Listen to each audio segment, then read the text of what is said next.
Narito tayo ngayon upang matunghayan ang nakakakilig, napaka-sweet at talaga namang nagtitrending na love story ni Kalingap Tata at Ate Marjo. Sa pagpapatuloy ng ating istorya ay nagkaroon na naman ng interview si Kalingap Tata. Sa interview nito ay nilabas niya naman ang mga saloobin, ang mga dapat malaman ng mga viewers at kung kailan ba talaga sila magkikita ni Ate Marjo, sapagkat ang lahat ng kanilang mga fans at ang mga viewers at subscribers ni Kalingap Tata ay nangungulit na raw kay Kalingap Tata at napakarami na ding nag-PM sa kanya sa Messenger kung kailan daw ba talaga gaganapin ang tambalang Marta, sapagkat unang video pa lang nila at hindi pa ito official, ngunit sobrang dami ng kinilig at naging fan ito, kaya tiyak na maraming ang nag-aabang sapagkat papatok talaga ang kanilang tambalan ni Ate Marjo. Viral tayo. Kaya maraming salamat sa mga nanood po sa video namin ni Kalingap Tata. Tingnan ko sa mga nanood sa video po ni Rinfing. Ayan, tingnan po. Grabe tol, parang ibang-iba ang aura mo ngayon Tapos ko lang mag-iba. Grabe. Pinaghandaan ko yung magpunta ko kay Marjo. Alam mo, saan din niyo po na paghalata kay Tata? Abs na lang ang ano. Abs na yung kulang ito. Abs na lang ang kulang. Sobrang laki ng pinayat. Oo, grabe din. Ano? Malaki na bawas. Malaki ang nabawas sa timbang. So alam naman ni Marjo na nag-gym ka? Oo. Alam ni Marjo, pero gusto niya ay gusto niya makita yung abs ko na may abs ako. Nakita ko yan sa interview ni Starax. Ay, kay Starax, ano? So, anong paghahanda ang ginawa mo, bro? Siyempre, nag-gym ako, nagka-cardio para mawala yung taba. Siyempre, marami pa tayong taba na... Balita ko, nagpa-botox ka daw. Botox yun? Oo, magpa-botox tayo, botox. Tapos magpa-derma. Magpa-derma tayo. Siyempre, magpa-ano ng... pangit naman kung pupunta tayo doon. Mukha natin. Anong mga aabangan namin sa unang pag-date niyang dalawa? Siyempre, ako yung magiging cameraman mo. Ano yung aabangan ko? Siyempre, yung unang pagkikita talaga namin na one-on-one talaga na mag-usap kami. Kasi yung pumunta tayo, nasa tindahan tayo eh. Para tayong mga timang tayo, para tayong mga preso doon eh. Nasa ano lang tayo ng... May harang. May harang kasi yung tindahan nila. So, hindi... Sabi naman ni Kalingap Tata ay medyo matatagalan pa nga daw talaga, sapagkat as of the moment ay talagang pinaghahandaan niya ang mga mangyayari at magiging ganap sa tambalan nila ni Ate Marjo. Ngayon nga daw ay talagang wino-work niya ang pagpapa-abs, sapagkat base sa isang vlog na napanood niya ay talagang sinabi doon ni Ate Marjo na gusto niya daw makita ang abs ni Kalingap Tata at workout pa daw si Kalingap Tata para magkaroon pa ng madaming abs.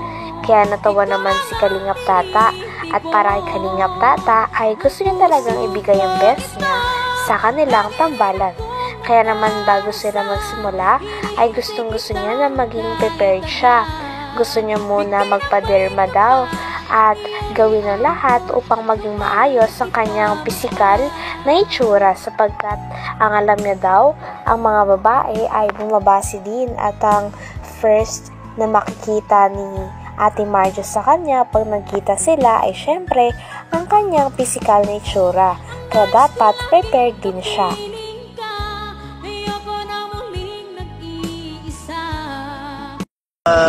Sa unang punta natin doon, so kailan pala yon? Para kasi madami nagtatanong, bro. Ang sabi ko pati Friday. Ang sabi ko Friday, pero na-postpone kasi parang punta pa ako ng Legazpi, bro. Hindi ka pa nakapaghanda ng ano? Ako nakapaghanda kasi kailangan lang paghandaan yun, bro. Kailangan ko muna magpapayan talaga. Ang gusto. Grabe ang... Siguro by Monday. By Monday or... Monday ngayon? Next week pa. Anong Monday talaga? Hindi ngayon Monday. Oo, so next Monday. Next kasi Monday, magpaano tayo, Naga? Naga, oo. So next Monday pa. Para ang tagal pa ng paghahanda mo Matagal pa talaga. Parang gusto mo talagang paghandaan ng unang date nyo ni... Oo. Ni Marjo. Kailangan talaga paghandaan mo. importante kasi ma-present mo daw yung looks mo, daw ka manamit, daw yung forma mo. At ito na kasi titingnan ng babae kasi yung forma mo, di ba? Oo. At siyempre yung katawan, kailangan maganda yung katawan. Sinabi pa ni Kalingap Tata na kailangan talagang abangan ng mga manonood ang mga mangyayari sapagkat posible daw na magkaroon talaga sila ng first vlog kung saan mag-uusap sila ng masinsinan ni Ate Marjo. Yung tipong mag-eye to eye talaga silang dalawa kaya maraming kikiligin doon. Kaya dapat niya pa daw munang i-prepare ang kanyang sarili para doon. At sabi pa ni Kalingap Tata ay nakakatunaw nga daw kasi talaga ang mga ngiti ni Ate Marjo. Kapag ngumingiti si Ate Marjo, ay talagang parang nahuhulog ng paulit-ulit si Kalingap Tata sa kanya. Kaya naman excited na rin si Kalingap Tata para sa gaganapin na tambalan. Kaya hinihingayat niya nga rin ang kanyang mga fans na huwag mainip at antayin na lamang kung kailan i-release ang pinaka-official video o official collab ni Kalingap Tata pati na rin ni Ate Marjo na magiging tambalan nila ay pangalang Marta. Ay, yun. Ang daming nag-aabang na Yung pagkikita namin, pangalawang pagkikita namin na yung, kumbaga, yung one-on-one talaga kami na magharap talaga kami, na magkausap kami, yung baga magkwentuhan kami. Yun. At habang nagkikwentuhan kami, mag-eye to eye kami. Ay, grabe. At yung pinakaano ko talaga sa kanya, yung ngiti niya talaga bro, gusto ko makita muli yung ngiti niya. Kaya nga diba, kinantahan ko siya ng sa iyong ngiti. Grabe ang ngiti niya talaga, tol. Iba. Sobrang ganda bro. Doon ka na in love sa ngiti niya, tol. Ngiti niya bro. May mga ano kasi na doon tayo, kumbaga doon makuha yung weakness natin, yung kahinaan natin yung sa ngiti ng babae. Ay, yung unang pagkikita niyo, anong naramdaman mo talaga? Na-in love ka ba talaga sa kanya or ano? Hindi pa masyado, pero may nararamdaman na. Gusto mo talaga siya? Gusto talaga. Tapos sabi ko, ang ganda nitong babae ito ah. Lalo na nung ngumiti. Lalo po umiti. Ang akala natin para siyang ano no, para siyang mataray.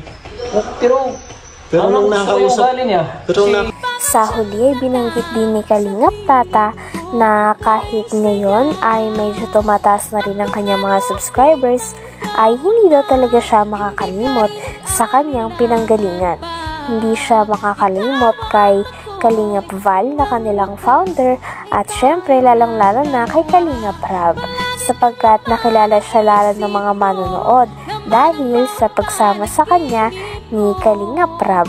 Kaya naman ngayon ay handa na rin talaga siya na magkaroon ng sarili niyang love team at mag-hire nga din siya ng sarili niyang cameraman nang sa ganon ay mas maging maayos nga ang pag-shooting sapagkat sa cameraman din daw nakasalalay ang magiging views at magiging ikagaganda ng video. Sa ngayon ay hinihingkayat nga tayo ni Kalingap Tata na talagang abangan ang nalalapit na pagkikita nila ni Ate Marjo at ang first vlog na gagawin nila bilang tambalan na tinatawag na Marta. Para sa akin, hindi ko makakalimutan si Kalingap Rab kasi kung dito sa kay Kalingap Rab, diyan tayo umangat eh. Dito tayo nagsimula. Dito nagsimula, siyempre kay Kuya Bal tayo nagsimula. At siyempre, Kalingap, siyempre, mas lalo tayo nakilala kay Kalingap Rab. Oo, tama. Kaya di natin makalimutan yung mga taong tumulong sa atin. Kaya kung ano man yung mga tansyanin natin ay andun pa rin tayo kay Kalingap Rab. Sama pa rin tayo. Bigyan na is time si Kalingap Rab kahit 2 araw makasama tayo sa kanya. Kaya sa mga viewers dyan, abangan niyo po ang Marta. Salamat, tol. Sige, abangan natin ang Marta mga Kalingap sa kanyang channel. Siyempre kasama ko yan pag kasama ko si Redchin Vlogs. Ang aabangan nila sa akin yung mga pagbibihis ni Tata. Yung pagpunta ng tawag doon? Pagpunta ng Panganiban. Pagpunta namin doon kung anong suot ni Tata. Anong gagawin ni Tata ng banat.